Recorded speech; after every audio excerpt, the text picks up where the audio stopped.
हालत एकदमै खराब छ दाइ। कहाँ छौ? म अहिले काठमाडौँमा छु। के छ तिम्रो यो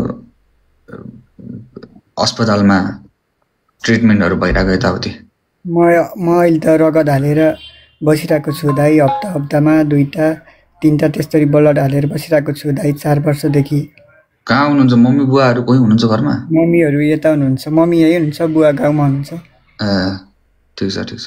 हेलो, नमस्ते आन्टी। नमस्ते बाबु, नमस्कार। नमस्कार। कहाँ हो हजुरहरूको घर? लमजुङ कता हो? हजुर, मेरो घर लमजुङ बेसी सर अलि माथि पर्छ बाबु। बाबु चाहिँ नि यस्तो बिमारी भएर बोनमेरो सेतो रगत सम्बन्धी बोनमेरो रोग लाग्यो त नि धेरै दुःख पाइयो। टिचिङ हस्पिटलमा नि धेरै उपचार गरियो। अब अहिले चाहिँ नि त्यहाँको उपचार पनि लागेन, फेरि नेपालमा उपचार नै नहुँदो रहेछ बाबु। अनि अब अहिले चाहिँ इन्डिया लानुपर्ने